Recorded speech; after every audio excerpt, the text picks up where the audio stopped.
Welcome back to Pachter Factor on SIFTD.net. Hope you're watching as a Patreon patron. If you are, we're getting paid, so thank you so much.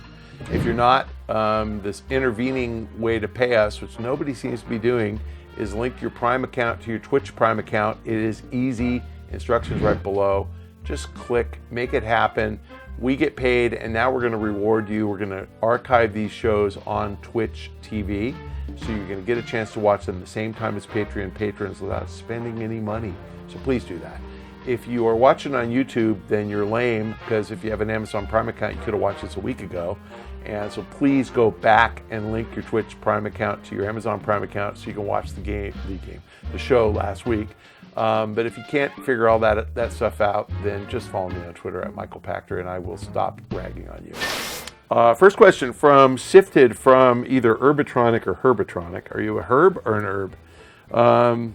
Blizzard's recent Warcraft III debacle is a masterclass in being tone deaf to your fan base. I've never seen a company with such a sterling reputation take such a turn in a span of 18 months. At what point, if any, do you feel a company's leadership should be held accountable beyond financial or legal failings?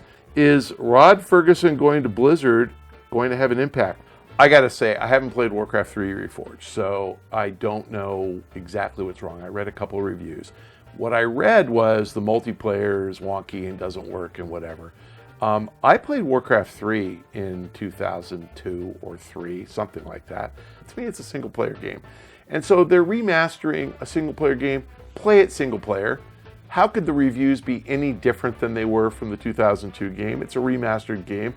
I mean, I get it. So they put out a broken game. I heard, and this is anecdotal, so you can verify, that they're offering no questions asked, full refunds to anybody. If that's true, then what did it cost you? Nothing. It's like you didn't have a financial risk. If you don't like the game, take it back. Yes, I agree. No studio should publish a game that doesn't work. I mean, I get that. And it's a fair criticism that if you pay your 50 or 60 bucks, you expect the game to work. That's fair. And if they give you a no questions asked refund, take it.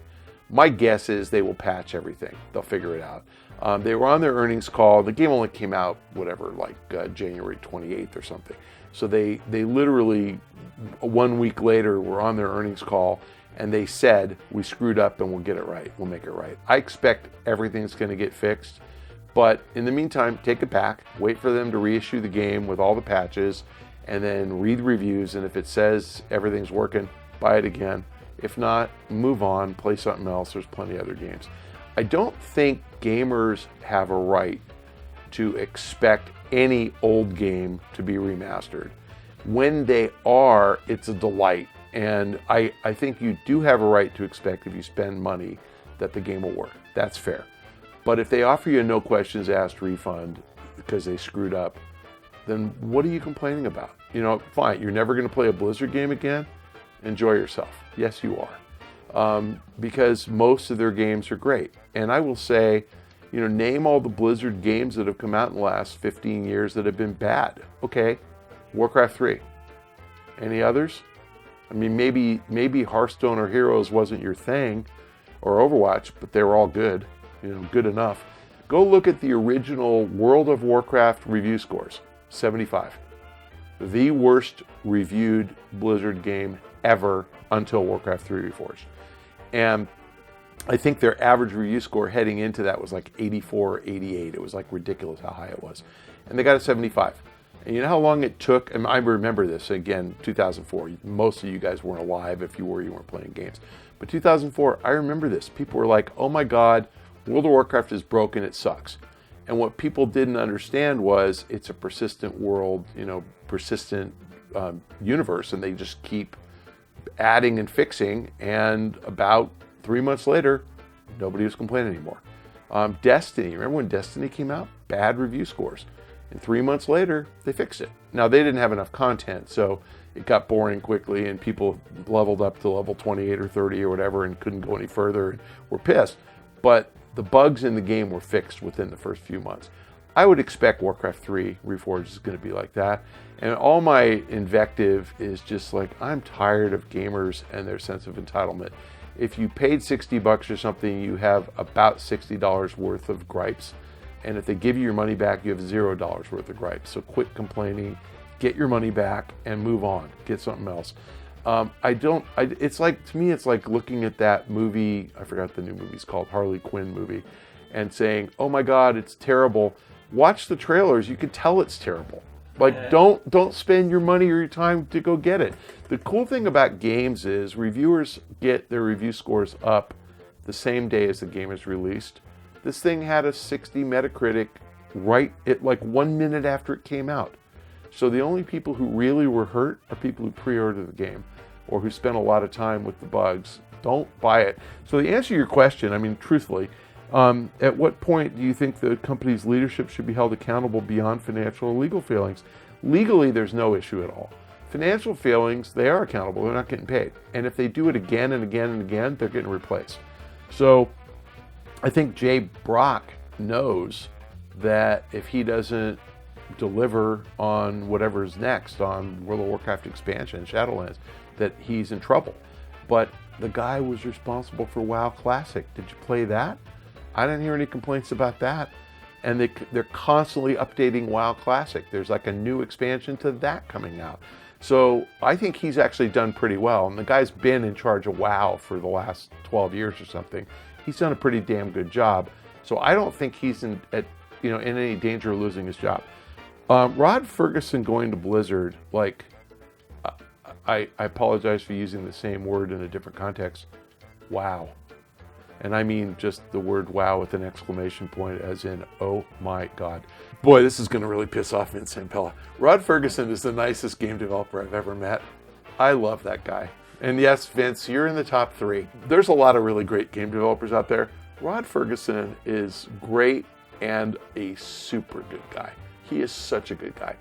And I think what's cool about Rod is Rod was in a support role at Epic and at Irrational. And, for whatever you think of Gears of War and the relative contributions of Cliffy B and Rod and whoever else, Rod really was instrumental in getting the old Gears of War games out. And, Cliffy was the creative lead and obviously came up with all the art and the concept and all that. But Rod really is a game maker. And then Rod went to work for Ken Levine, who is a freaking genius. And give Ken Levine massive credit because he clearly is an artistic genius, but Rod gets games out. So then Rod goes in his first studio lead role. It's called Black Tusk Studios. Then it became the Coalition. And Rod hired the whole team. He got the damn game out. And remember, Rod went from North Carolina to Boston to Vancouver, right? He's not taking the same people with him. He is building teams and he is getting games out. So here's a guy who's a really good game maker. He's a really good game finisher. Blizzard games are going to get better. And you've got a guy going from a really good Epic studio to a really good Irrational studio to a startup. And his games are just consistently great. And now he's going to arguably the best developer on the planet. And obviously your question starts out with Warcraft 3 sucks and is broken, but Blizzard makes freaking great games. So you're handing this guy amazing talent, amazing IP, and telling him to get a game out. Yes, it's going to make a difference to Blizzard. Activision stock should be up on that. And I don't think anybody understands how important Rod is. I'm glad he's coming to Southern California because he is a Scotch drinker. So Rod, welcome to Southern California. I'm in Long Beach, so I'm about 15 miles up the road. And since you're going to be working in Irvine, you should look for a home up here because this is a much cooler neighborhood and you can hang out with me and drink Scotch. I'll get you into the Long Beach Yacht Club as a member, and then we can drink Scotch in the bar together as frequently as you're available. Welcome and massive props to Blizzard. This guy, you just don't get an opportunity to hire guys as good as him. Our next question from SIFTD from Derek D111. The coronavirus does significantly slow production of PS5 and Xbox Series X. Would Sony or Microsoft delay their release? If there is a delay, how long do you think it would be? Is a holiday release date so important that they would release them with limited stock if it comes to it? No, coronavirus is not going to significantly slow the delivery of PS5 and Xbox X. The truth is that game consoles, if they're lucky, they're going to sell 5 million units this year. And at most, they're going to arrange for 100,000 units a week to be manufactured, 100,000 to 200,000 a week. So let's say that Sony plans to sell 10 million PS5s next year. They're going to probably make 200,000 a week all year next year. So they're going to ramp up probably in June, July, and they're going to have 4 or 5 million available at launch. And that's kind of how it's going to roll. If demand is higher and they're sold out, they'll add a line. So production lines, and these numbers aren't exact because it varies by device, but a production line will be 100,000 a month. If you're going to make 200,000 a month, which times 52 weeks is 10 million a year, you're going to probably have 2 lines. And then you can add a line and make 300,000 a month if you think your demand is 15 million. You can do 4 lines if you think your demand is 20. That's how they tend to gauge it. So just pie in the sky, they're going to make 100,000 a month to start and see what they need, because they're probably not going to sell 5 million at launch, especially if the thing is $500. And compare and contrast that to Apple, that sells 40 million iPhones a year, and Apple isn't producing the next iPhone yet. They can't, because the specs aren't out, and the moment that they start producing them, the specs will leak and pictures will leak. So Apple jams out literally like 1 million a week or 2 million a week, starting literally in something like July or August. And so they need ridiculous production capacity. So since they sell so many iPhones in there, they really have serious spec issues with the iPhone. You've got to do it in clean suits, and you've got to have like no dust particles anywhere, because if you get a dust particle in your phone, the screen doesn't light up properly. A PS5, how many components are in it? I don't even know, but whatever, 100. It's far less complicated than the iPhone. Everything screws together. This thing is all glued, right? There is no touch screen or anything delicate that can break. So it's all plug and play components. It's largely done just with machines, and it's not complicated to make. So they don't have to make it in a clean room in China. They can make it anywhere. Manufacturers in China have to think about whether they want to make stuff in China for the US market. And so Sony and Microsoft have to be thinking about that. In particular, Microsoft, because it's a US company. And so my guess is that both Sony and Microsoft are going to shift production from China to Taiwan, which is not the same place. Look it up on the map. Or to Vietnam, which is not the same place. I can't say anything about coronavirus because I honestly don't understand where it's contained and how it's spreading. Obviously, there are people in the US who have it, but assuming that we don't have quarantine on Vietnamese goods or Taiwanese goods, and we don't have tariffs on them, they would be stupid, Sony and Microsoft, not to make at least US production in those countries and avoid the hassle. And so if they can do, let's just say, demand in the US is going to be 2 million units this year, then why can't they make 4 million in Taiwan? Of course they can. Is it going to cost more? $5 more? Sure. $10 more? Maybe. $100 more? No way. No way. So there's plenty of alternatives. And remember, it's February. So they have plenty of time to figure this out and determine where they want to manufacture. My guess is that the coronavirus will not be a thing in another 3 months. There will still be sick people, but the epidemic, the contagion will be contained. You're probably not going to have this pandemic spread of the disease because they're going to figure out how to isolate it. We had the same thing with Zika virus with mosquitoes. We had the same thing with Ebola, which is obviously Ebola was like 100% fatal. I think Zika virus just was fatal to pregnant women, their babies. But this happens all the time, and Ebola was really scary. Like, everybody who got it died. Coronavirus, I don't remember the percentage, and I'm not making light of it. Death is bad, but it's a small percentage. It's 2 to 5% of the people infected die. I haven't seen the statistics yet. I don't know if most of them are old or young or vulnerable, but it will get contained. We will figure out how to stop the spread. We will figure out how to treat it and possibly cure it. And so I think this is a several month issue, and I get that it's timely because PS5 and Xbox Series X production is going to start in June. But if it's really a problem in China in the manufacturing sector, they'll move production to Taiwan. And if you're China, the country, you have to figure out how to bring manufacturing back because their economy is based on that. And so it's in their best interest to stamp this thing out. I have a friend who is a Chinese-born, U.S.-educated Chinese person, but he's got a U.S. passport, U.S. citizen, and he's 35, but he went to college here. Anyway, he just randomly went back to visit his parents, like literally a day or two before the coronavirus thing happened, and he's stuck in China. And I talked to him, and he's stuck in his parents' apartment, and there's curfew, and he's not allowed to go out.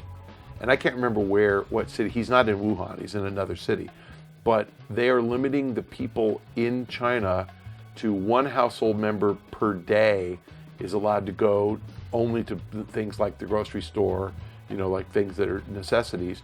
Everybody else is required to stay in their apartments. So China's taking it super, super seriously. Like this disease is not spreading. GoPro, they were making cameras in China, and Trump announced tariffs on Chinese goods. So poor GoPro shifted all their production to Mexico, and then Trump put a tariff on Mexican goods. And the poor company got screwed. But honestly, worst case is PS5's moved to Mexico. Production costs there is probably $5 more, and transportation cost is probably $2 less. So it's not going to be a big deal. And do you really care if Sony charges $505 instead of $499, to cover their extra $5 in manufacturing costs? I don't. So no, I think that if worse comes to worse, U.S. production will shift to Mexico. European production will shift to someplace smart in Europe. I'm sure that there are low-cost countries in Europe like Romania or whatever that probably have okay manufacturing, but they'll figure it out. China's not the only place on the planet that manufactures goods. Our next question from Patreon from Pach-Attack QC. Which video game company has the best recurring revenue strategy for the long run? Which has the worst? Strategy is a good question. The one that makes the most money is Activision by a lot. And that is primarily because they bought King. So Activision started out with $2 billion of recurring revenue. And Blizzard has about at least $1 billion between all the Overwatch in-game and Hearthstone and Heroes of the Storm and dribs and drabs in World of Warcraft. So Activision is at least $3 billion between those, and then the various Call of Duty stuff is probably another $500 million. So they're at $3.5 billion. And just to put that in, contrast to Take-Two doesn't even have $3.5 billion of revenue total.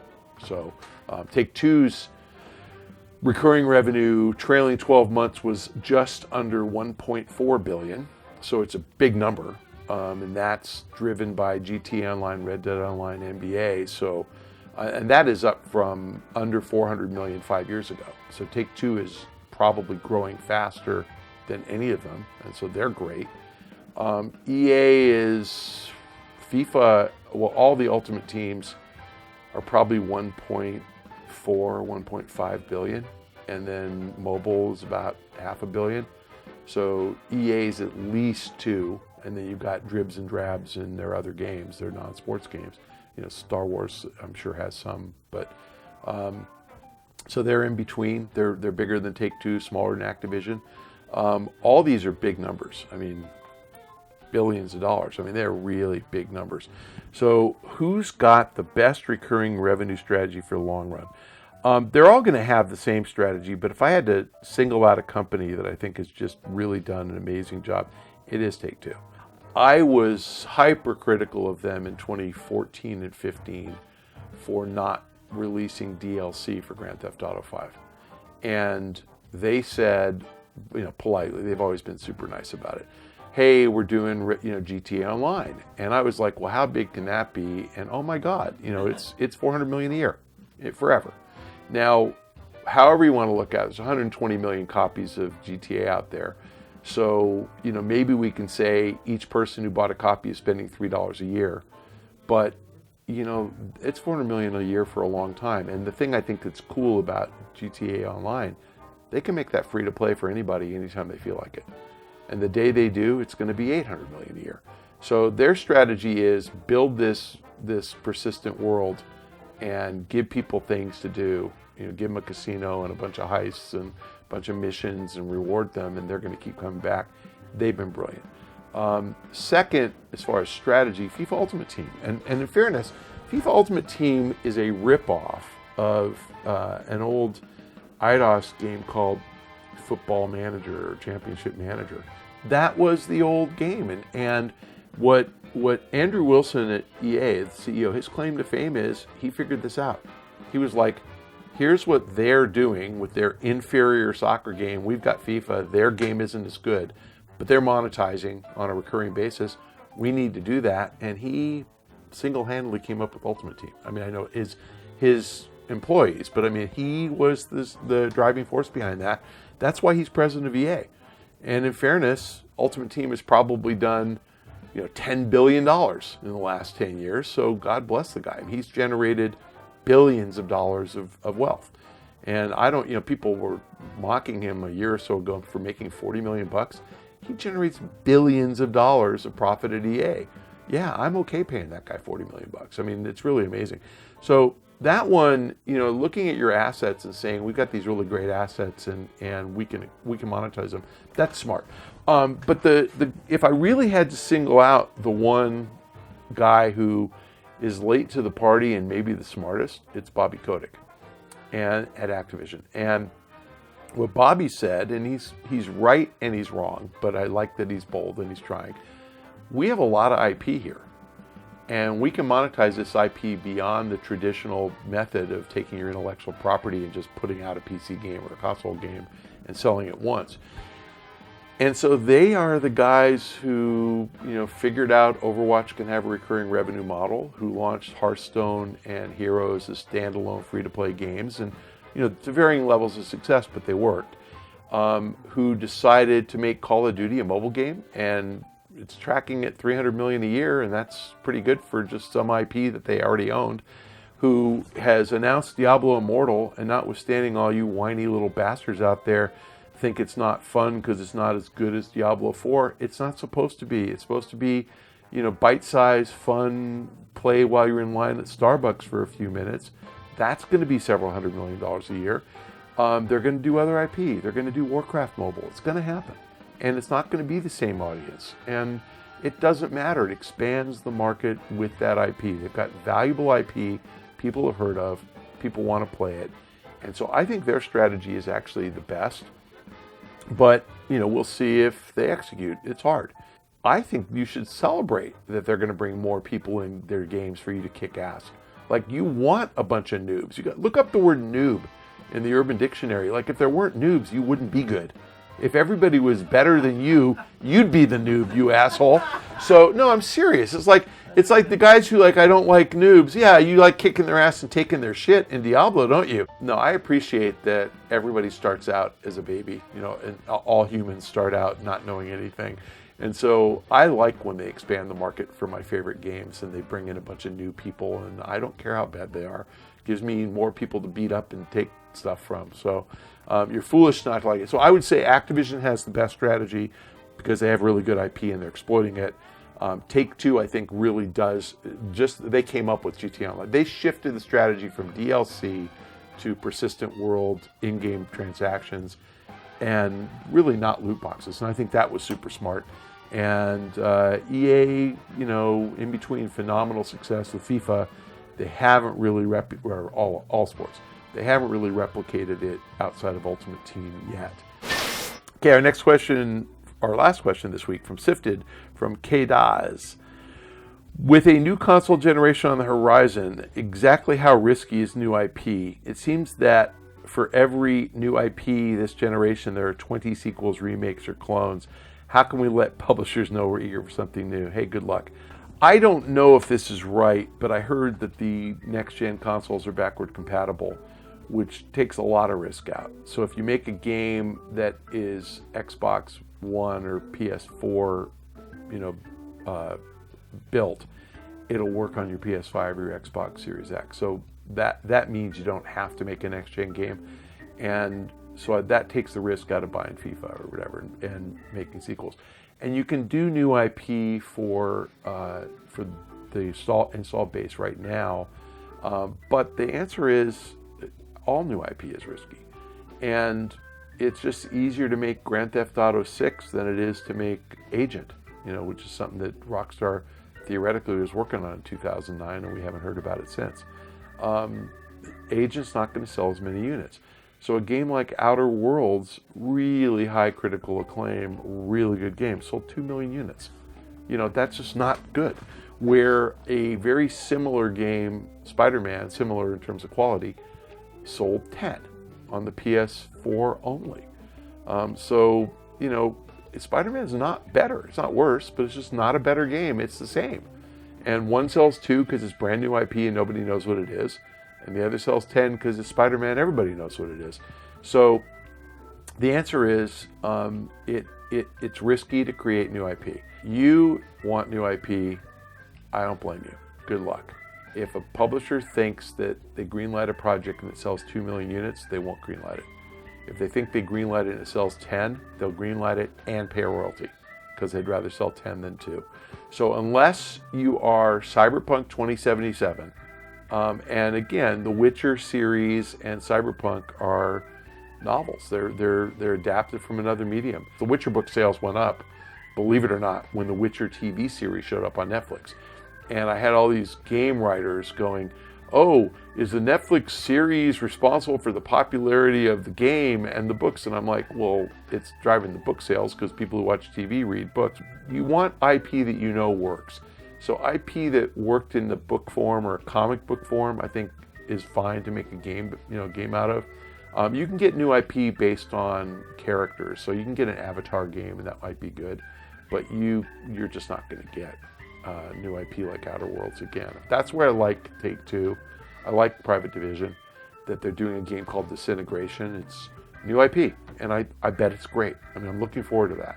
I like Bethesda. They did that with Dishonored. They make new IP. They obviously make Wolfenstein and Fallout and Doom, but they come up with new IP every once in a while, and that, I think, keeps it cool and keeps it fresh. I like Microsoft buying all these small studios, because they make great games. They bought Obsidian, who makes Outer Worlds, and they're going to make more. They bought Brian Fargo's studio. They bought Tim Schafer's studio. So we're going to get Psychonauts 2. That's cool. But you're not getting new IP from the major publishers, I don't think. You're getting them from PlayStation, Nintendo, and Xbox, but you're not going to get them from Activision or EA, I don't think. Thanks for joining us on Pachter Factor, and I hope you are Patreon patron of SIFTD.net and you're watching it real time. If you're not a Patreon patron, but you or your family have an Amazon Prime account and you take the steps below to link your Amazon Prime account to your Twitch Prime account, you can watch at the same time as Patreon patrons without paying any money, because we're getting paid, so we're going to let you get paid by getting this stuff a week early. If you are not an Amazon Prime member, or you are just too lame to figure out how to connect your Twitch Prime account, then you're watching a week late on YouTube, but please follow me on Twitter at Michael Pachter, because I have not grown in Twitter followers in 5 years. It's pissing me off. Thanks very much, fellow babies. See you next week. And everybody's wearing face masks and washing their hands and gloves and not, hugging and kissing others. So I think it's going to, again, I'm using this term advisedly, die out. I think the people that are sick and are going to die.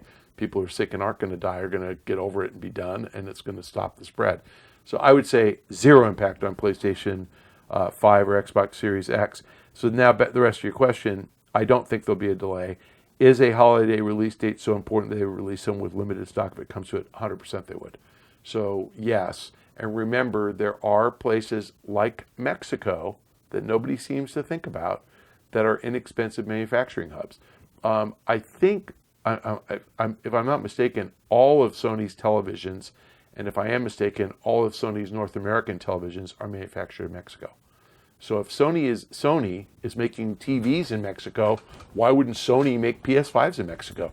I don't think a PS5 is any more complicated to make than a TV. I just don't.